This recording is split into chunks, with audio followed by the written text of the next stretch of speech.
देश के 50 लाख से ज्यादा केंद्रीय कर्मचारियों और 65 लाख पेंशन भोगियों के लिए एक बहुत बड़ी और अच्छी खबर सामने आ रही है। 8वें वेतन आयोग को लेकर सरकार के गलियारों में चर्चा तेज हो गई है और माना जा रहा है कि जल्द ही इसका आधिकारिक ऐलान भी हो सकता है। इस साल 16 जनवरी को प्रधानमंत्री नरेंद्र मोदी ने इसके गठन की घोषणा की थी। रिपोर्ट्स के मुताबिक नए वेतन आयोग की सिफारिशें कर्मचारियों की सैलरी में जबरदस्त उछाल लाएंगी, जिससे उनकी न्यूनतम बेसिक सैलरी लगभग दोगुना हो सकती है। हर 10 साल में एक नए वेतन आयोग का गठन किया जाता है। पिछला यानी कि 7वां वेतन आयोग जनवरी 2016 में लागू हुआ था। इसी पैटर्न के अनुसार 8वें वेतन आयोग की सिफारिशें 1 जनवरी 2026 से प्रभावी मानी जाएगी, जिसका मतलब है कि भले ही आयोग की रिपोर्ट आने और उसे पूरी तरह से लागू करने में 2027 या 28 तक का समय लगेगा, कर्मचारियों को बढ़ा हुआ वेतन 1 जनवरी 2026 से ही मिलेगा। इस अवधि का पूरा बकाया यानी कि एरियर भी कर्मचारियों को एकमुश्त दिया जाएगा।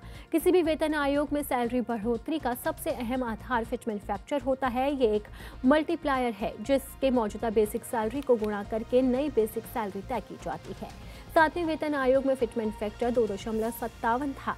इससे न्यूनतम बेसिक सैलरी 7,000 से सीधा 18% हो गई थी। 8वें वेतन आयोग में मीडिया रिपोर्ट्स के अनुसार इस बार फिटमेंट फैक्टर 1.96 के आसपास रह सकता है।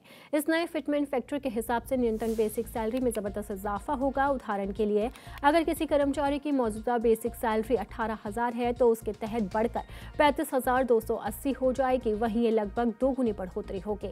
इस तरह हर लेवल के कर्मचारियों की बेसिक सैलरी में बड़ा उछाल आएगा। बेसिक सैलरी बढ़ने का सीधा असर महंगाई भत्ते और हाउस रेंट अलाउंस जैसे कई अन्य भत्तों पर भी पड़ता है, क्योंकि इसकी गणना बेसिक पे के आधार पर ही होती है। जब नया वेतन आयोग लागू होता है तो डीए को बेसिक सैलरी में मर्ज करके शून्य कर दिया जाता है और फिर नई बेसिक सैलरी पर डीए की गणना शुरू होती है। इससे कर्मचारियों की इन हैंड सैलरी में काफी बढ़ोतरी हो जाती है। हाल ही में 1 अक्टूबर 2025 को सरकार ने डीए में 3% की बढ़ोतरी की है और इसे बढ़ाकर 58% कर दिया है, जो कर्मचारियों के लिए बहुत बड़ी खुशखबरी है।